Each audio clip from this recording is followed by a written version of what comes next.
ये बात सच है बच्चों कि जब हम कोई एक काम करते हैं किसी दूसरे काम के लिए, इस बात को ऐसे समझिए, जैसे एक छोटा सा एग्जाम्पल देखो बेटा, आप जितने भी लोग हैं आप सब लोग यहाँ पर आते हैं। अब देखो आने की इंग्लिश तो सबको पता है कम होती है, सर यहाँ पे आना होगा कम ही है। इस कंसेप्ट को समझना बेटा। फिर पूछता हूँ, क्या आना अपने आप में एक काम है? Yes sir. यहाँ पे आना? हाँ जी बेटा। आप मेरे लिए क्या हैं? आप रूटीन से आते हो तो मैंने क्या बोला? पर सब आप सब लोगों का यहाँ आने पर एक पर्पस है, ये सुनो। मैंने अभी एक वर्ड बोला पर्पस, उद्देश्य कहते हैं बेटा। जब कभी भी हम कोई एक काम करते हैं किसी दूसरे काम के, वो पर्पस होता है। सब पर्पस को देखिए बड़े ध्यान से। जैसे आप सब लोगों का यहाँ पर आने का पर्पस कुछ नहीं है, बस मात्र एक है, पढ़ाई करना। अब मुझे बताइए, क्या पढ़ना कोई काम है? जितना अच्छी बातचीत आप मेरे से करेंगे उतना अच्छा सीख पाएंगे। फिर से पूछता हूं, क्या पढ़ना कोई काम है? आना भी कोई काम है? क्या यहाँ पर आने वाला काम पढ़ाई के लिए है? बहुत अच्छी बात है। और जब हम कभी भी एक काम करते हैं किसी, तो ऐसी कंडीशन में जब दोनों कामों को जोड़ते हैं तो बीच में टू का होना, इसे टू कहते हैं सर। आप हमेशा ध्यान देना बेटा, जब हम एक काम करते हैं किसी दूसरे के लिए तो बीच में टू लगाते हैं।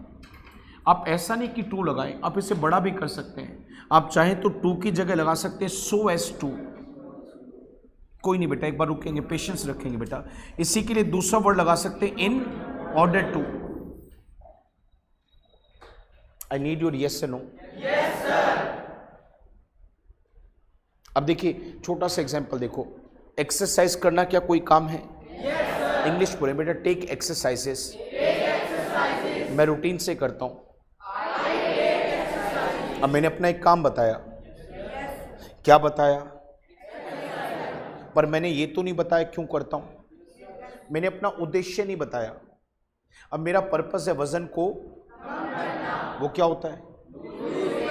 क्या काम है अपने आप में? yes, अब देखो मैंने क्या कहा कि मैं एक्सरसाइज करता हूं, पर्पस है ना बेटा।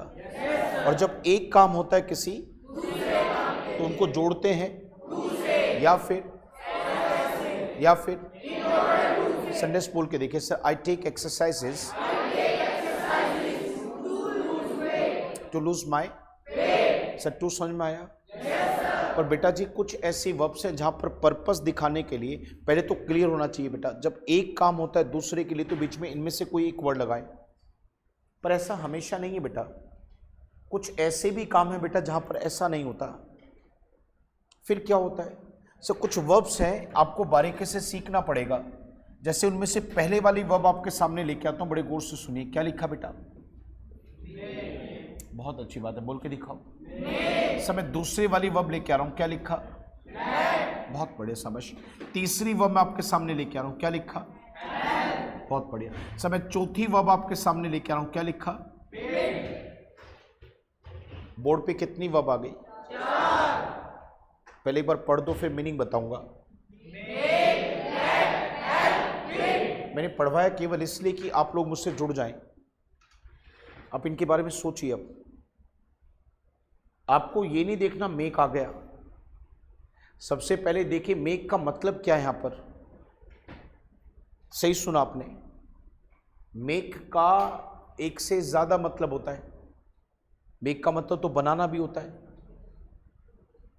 पर इसी मेक का एक और मतलब होता है किसी से कोई काम करवाना। अच्छा बेटा, करवाना भी पता है कैसे? जबरन, जबरदस्ती। कई बार हम सामने वाले व्यक्ति से काम करवाते हैं, पर वो काम हम उससे फोर्सफुली करवाते हैं। आप कहते हैं कई बार कैसे? अच्छा वो पुराने टाइम की फिल्में देखो। चलो पुराने टाइम की फिल्म छोड़ो, एक आदमी आ गया, उसके पास चाकू है। एक आदमी एक सुनसान सड़क पे चला जा रहा है, वहां पे कोई नहीं है। उस अकेले आदमी को देखकर इसने चाकू निकाला और बगल में लगा दिया। ओके भाई साहब पैसे निकालो। जो भी सामान है निकालो। अब ये जो निकाल कर सामान दे रहा है, इच्छा से नहीं दे रहा, मन नहीं है, पर ये चाकू के डर से दे रहा है। तो यहां पे सामान निकाल नहीं रहा बल्कि निकलवाया जा रहा है। यहां पे सामान निकाल नहीं रहा बल्कि निकलवाया जा रहा है। बहुत सारे लोगों को तो हेलमेट पहनना पसंद ही नहीं है, पर वो सड़क पे तो चेकिंग भी होती है। कुछ लोग तो कोनी पे हेलमेट रखते हैं, पुलिस वालों को देखो टक से एक सब निकाल कैसे लगाएंगे। तो वो हेलमेट पहन रहे हैं मन से नहीं, जबरदस्ती से। तो बहुत सारे ऐसे काम हैं जिन्हें हम करना नहीं चाहते पर कर तो रहे हैं। क्यों? कोई ना कोई है जो हमसे ऐसा करवा रहा है। घर में छोटे बच्चे पढ़े नहीं सर, अगर उनको ना बोले तो मजा है, वो पीछे पड़े रहते हैं। नहीं, होमवर्क कहाँ, चल दिए कहाँ, बैठ पढ़, मम्मी 5 पढ़। पढ़ नहीं रहा, पढ़वाया जा रहा है। तो पहला मतलब बता रहा हूं बेटा, ये वर्ड जो बोर्ड पे लिखा, क्या लिखा है? जब हम किसी से भी कोई भी काम तो वहां पे इस मेक से दिखाते हैं। अब मेक की मदद से किसी भी व्यक्ति से कोई काम फोर्सफुली करवाते दिखा सकते हैं। अगला सुनिए बेटा, क्या लिखा है? एक कॉपरेशन के लिए आता है। बहुत सारी फैमिलीज के बच्चे जो हैं वो रात को भी बाहर घूम लेते हैं, कहीं ना कहीं परिवार का कॉपरेशन है। अगर परिवार के बड़े कहते नहीं घूमना तो घूम नहीं पाएंगे, इसे कॉपरेशन कहते हैं सर। मान लो 4 लोग बात कर रहे हैं, उनमें एक मैं हूं, कहना चाह रहा हूं मैं भी कुछ, पर जब ये चुप होंगे तभी तो कहूंगा। बोले जा रहे हैं, बोले जा रहे हैं। इधर से देखो मैं क्या करूं, यार मुझे भी बोलने दे, मुझे बोलने। इसका मतलब क्या है? मैं उनसे कॉपरेशन मांग रहा हूं। अगर आप थोड़ा सा चुप हो जाए तो मैं अपनी बात कह दूं। तो जब हम किसी भी व्यक्ति को कोई भी काम करने के लिए कॉपरेट करते हैं तो उस कॉपरेशन के लिए जो वर्ड आता है उसको इंग्लिश में लेट कहते हैं। आई नीड योर यस और नो। बताइए, जबरदस्ती काम करवाने पर, कॉपरेट करने पर, बहुत बड़े समझ। आगे की तरफ आइए, क्या लिखा है? सर क्या आप इंग्लिश सीख रहे हैं? क्या मैं आपको सीखने में मदद कर रहा हूं? जब हम किसी भी व्यक्ति को कोई काम करने में क्या करते हैं, उस मदद को दिखाने के लिए कौन सा वर्ड आता है? हेल्प।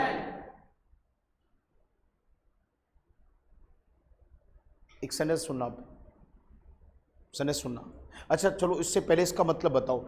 अच्छा, घर पे जो छोटे बच्चे जो स्कूल में पढ़ते हैं, अब वो तो अपना होमवर्क नहीं समझ पा रहे कि टीचर ने होमवर्क दिया क्या, उनको नहीं पता, लिख के भेजा है, पेरेंट्स को इन्फॉर्म कर दिया। अच्छा, उसको समझ में भी इतना नहीं आता, तो अपने आप उस होमवर्क को करने में वो बच्चा सक्षम नहीं है, तो पेरेंट्स बगल में बैठकर उसकी क्या करते हैं? हेल्प। क्या करने में? होमवर्क करने में। ये हेल्प होता है बेटा। लास्ट वर्ड बच गया, क्या लिखा है बेटा? हाँ जी बेटा, मैंने कहा प्लीज लिखें। अब देखो मैंने क्या कहा, प्लीज सुनो बेटा, प्लीज। क्या लिखना कोई काम है? क्या मैं लिखने के लिए रिक्वेस्ट कर रहा हूं? जब हम किसी भी व्यक्ति को कोई काम करने के लिए क्या करते हैं? रिक्वेस्ट, तो वहां पे कौन सा वर्ड आता है? बेट। मैंने आपको अभी कितने वर्ड सिखाए? 4 काम है ना बेटा। बताओ बेटा, जबरदस्ती किसी से काम करवाएं, करने में सहयोग करें, अच्छा मदद करें, हाँ जी बेटा, रिक्वेस्ट करें।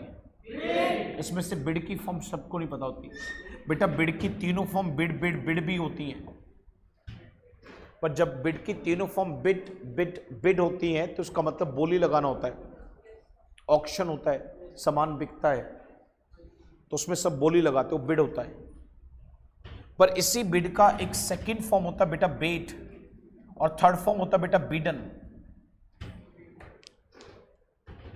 बिड बेट बिडन एक और तरीके से लिखे जाती है वह भी है, पर वो काम नहीं आएगी। अब वो बहुत पुराना हो गया, ओल्ड फैशन कहते हैं, वो यूज ही नहीं होती अब। सबसे मेन यही यूज होता है, बिड बेट बिडन वाला। मेक की फॉर्म मेक मेड मेड है, लेट की तीनों फॉर्म लेट लेट लेट है, हेल्प का second form helped, third form helped, ED लगेगा। क्यों बता रहा हूं, क्यों समझा रहा हूं? बहुत बड़ी गलती करते हैं हम, और मैं आपको गलती दिखाता हूं। सर यहां पर देखिए कि कॉपरेशन करने की, जब हम कॉपरेट करते तो एक वर्ड पढ़ा था लेट। सब मेरा कॉपरेशन रहता तो मैंने बोला आई लेट, सुनते रहना। कॉपरेशन में हमेशा स्टूडेंट्स को करता हूं तो माय स्टूडेंट्स। अब देखो मैंने लेट के बाद उनको लिखा जिसको मैं कॉपरेट करता हूं। अब यहां सागर मैं ये तो कह रहा हूं कि बेटा मैं कॉपरेट करता हूं, पर मैंने अभी तक ये नहीं बताया कि किस काम के लिए कॉपरेट करता हूं। फिर रिपीट करूंगा, बड़े ध्यान से सुनो। आप लोगों को मैंने ये तो बताया कि मैं कॉपरेट करता हूं, पर मैंने ये नहीं बताया कि इन लोगों को मैं किस लिए कॉपरेट करता हूं। कॉपरेट करता हूं अपने स्टूडेंट्स को, और जो मैं कॉपरेट अपने स्टूडेंट्स को कर रहा हूं किस काम के लिए कर रहा हूं? क्वेश्चंस पूछने के लिए। अगर आप में से बेटा कोई भी व्यक्ति क्वेश्चन पूछना चाहता है तो मुझे कोई प्रॉब्लम नहीं है। बताइए बेटा, क्वेश्चन पूछने की इंग्लिश क्या होगी? आप पूछते हैं ना? yes, sir. और मैं आपको पूछने मतलब मैं उसमें रोकता नहीं हूं। जब ऐसे हम कोऑपरेट करेंगे बेटा, तो कोऑपरेशन करने का पहला वर्ड कौन सा था? कौन करता है? सेंटेंस पूरा बोलो। अब देखो बेटा, क्या कोऑपरेट करना कोई काम है? क्या मैं कोऑपरेशन क्वेश्चन पूछने के लिए कर रहा हूं क्या? अभी आपने और मैंने 1 मिनट पहले पढ़ा था। आ जाओ बेटा, वही देखते हैं क्या पढ़ा था। इस पे आता हूं। चलो, ये तो ऊपर लिखा था, यहां पर, यहां आ जाओ बेटा। मुझे बताइए, क्या आप सब लोग यहां पर आते हैं? yes, कैसे बोला बेटा? अच्छा बताओ, क्या पढ़ने के लिए आते हैं? yes, जब हम एक काम करते हैं किसी, तो बीच में टू का आना, कैसे मैं सो एस टू कह सकता हूं? yes, क्या मैं इसे इन ऑर्डर टू कह सकता हूं? yes, ये बात सच है बेटा, ये होता भी है। पर आप लाइफ में कभी नहीं भूलेंगे, अगर मान लो मैंने कोई भी बात कहने की कोशिश करी इन वर्ब्स के साथ, कौन सी वर्ब है पहली? इनकी मदद से हम कोई भी बात कहते हैं, तो जिस भी व्यक्ति को हम कोऑपरेट कर रहे हैं, जिस भी व्यक्ति से हम जबरदस्ती काम करवा रहे हैं, जिस भी व्यक्ति की हम मदद कर रहे हैं, जिस भी व्यक्ति के लिए हम रिक्वेस्ट कर रहे हैं, तो कुछ नहीं करना बेटा, उस व्यक्ति का नाम लो और जो भी काम को करने के लिए कह रहे हैं उसमें टू लगाने की जरूरत ही नहीं, सीधा वर्ब की फर्स्ट फॉर्म। एक काम होता है दूसरे के लिए टू लगेगा, पर जब ये वाली वर्ब्स आएंगे तो फिर टू नहीं लगाना। वर्ब भी ध्यान से देख लो क्या है, इनका मीनिंग के साथ याद कर लो। पहला है मेक, लेट, हेल्प, बिड। सीधा वो काम आ रहे तो जिसको करने के लिए कॉपरेट कर रहे हैं, जबरदस्ती करवा रहे हैं, रिक्वेस्ट कर रहे हैं, मदद कर रहे हैं। लेट, एक सेंटेंस देखिए, फील करके देखो, बड़े ध्यान से देखना, कल की बात है। आपने मैंने सीखा है कि जब कोई भी काम किसी से जबरदस्ती करवाएं तो कौन सा वर्ड आता है? मेक का सेकंड फॉर्म बताओ, थर्ड फॉर्म बताओ। क्या आपको याद हुआ? yes, sir. फोर्सफुली है। अब फोर्सफुली क्या हुआ कि कल मेरे ब्रदर ने, अब आप लोगों को मैं क्या कर रहा हूं कि मेरा ब्रदर है, माय ब्रदर। अब हुआ क्या कि गलती उसने की थी,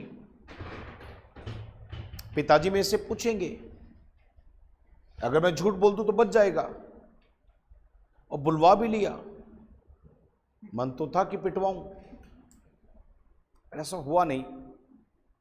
उसने 2-3 बार जब कहा ना, भाई देख ले यार, ऐसे चेहरे से कहा कि मैं अपने आप को बस रोक नहीं पाया, भाई जो हूं। मैंने कहा चल ठीक है। अब मेरा झूठ बोलने का मन नहीं था, पर उसने जबरदस्ती। और जब हम किसी से कोई काम, तो क्या मेक आता है क्या? घटना कब की है? तो मेक का सेकंड फॉर्म, किसने करवाया? तो माय ब्रदर मेड। अच्छा, किससे बुलवाया? हाँ जी बेटा। अब मैं आपको 2 विकल्प दे रहा हूं बेटा, देखो पहला क्या है, टू लाई, और देखो केवल लाई। अब झूठ बोलना लाई होता है बेटा। My brother made me lie या my brother made me to lie? अब देखो, उसने मजबूर किया किसी काम को करने के लिए। आप आते हैं पढ़ने के लिए, एक काम होता है दूसरे के लिए, तो पर्पस है, बीच में टू आएगा, तो उसने मजबूर किया झूठ बोलने के लिए। पर यह बात सच है कि जब कोई भी काम हम करते हैं दूसरे के लिए, टू तो है, पर अगर वहां पे वर्ब है मेक, हेल्प, बिड, लेट, तो वहां पे टू का नहीं, सीधा वर्ब की फर्स्ट फॉर्म का प्रयोग होता है। तो my brother made me tell a lie. अभी जो वर्ड मैंने बोला दोबारा से सुनो। अकेले लाई का मतलब भी झूठ बोलना होता है, टेल अ लाई का मतलब भी झूठ बोलना होता है। जो मन करे वो लगाओ। My brother made me tell a lie, my brother made me lie, दोनों का मतलब सेम बनेगा। एक सेंटेंस फिर देखेंगे बेटा, ध्यान से देखना। मदद करने की इंग्लिश क्या पढ़ी आपने अभी? बहुत अच्छी बात है बेटा। अच्छा मुझे बताओ, क्या मैं मदद करता हूं? Yes, sir. तो मैंने क्या बोला? I help. क्या आप लोगों की मदद करता हूं? Yes, sir. I help You. और ध्यान से सुनिए, मैंने देखा क्या कहा कि मैं मदद तो करता हूं, पर किस काम को लेके? Learn English. क्या इंग्लिश को सीखना अपने आप में कोई काम है? Yes, sir. अब देखिए बड़े गौर से सुनो। लर्न इंग्लिश मैंने 2 बार लिखा। अब आपका एग्जामिनर क्या कर रहा है बेटा जी? यहां पर एक बार तो लिख रहा है टू लर्न इंग्लिश, और एक बार सीधा लिख रहा है लर्न इंग्लिश, बिना टू के, कोई टू नहीं है। और आपका एग्जामिनर कहेगा option number A, option number B. एक बार सुन लेना पेशेंस के साथ। हेल्प के साथ जो वर्ब आती है वो टू के साथ भी आती है और टू के बिना भी आती है। आप कहेंगे सर अभी तो आपने याद कराया हमें कि टू के बिना ही वर्ब की फर्स्ट फॉर्म लगाते हैं हेल्प के बाद, फिर आप कह रहे हैं टू भी आता है। सब पुराना हो गया। अब आप देखें तो बहुत पहले इंग्लिश में, बहुत पहले मतलब पहले जब था इंग्लिश में, तो लोग हेल्प के बाद टू लगा के वर्ब को लगाते थे, पर अब ऐसा नहीं है। अब हेल्प के बाद सीधा क्या करते हैं, वो काम को लेके आते हैं जिसको करने में मदद करते हैं। कोई टू नहीं, कोई टू नहीं। ये बात दिमाग में रखें। अगर देखा जाए तो ये भी ठीक है और ये भी ठीक है, पर जब एग्जामिनर दोनों ऑप्शन दे दे, ठीक दोनों है बेटा, पर जब आपका एग्जामिनर दोनों ऑप्शन एक साथ दे दे तो आपको कुछ नहीं कहना सर, बेटर ही आपका आंसर होगा। ये बेटर नहीं है, टू के बिना लिखना बेटर है। अब ये आंसर ठीक है। I help you learn English, कोई टू नहीं। आई हेल्प यू लर्न इंग्लिश आएगा, टू नहीं लगाना। यहां से एक बात आप लोगों के दिमाग में बैठनी थी कि हेल्प एक ऐसी वर्ब है जिसके साथ आने वाले काम को हम टू के साथ फर्स्ट फॉर्म से भी लिखते हैं और सीधा फर्स्ट फॉर्म से भी लिखते हैं। पर बेटर ऑप्शन, आज के युग में सबसे बेटर ऑप्शन जो है वो टू के बिना वर्ब की फर्स्ट फॉर्म को लिखना है। I help you learn English, I help you learn English. I need your yes and no. Yes, sir. से कितने वर्ड याद करें? 4।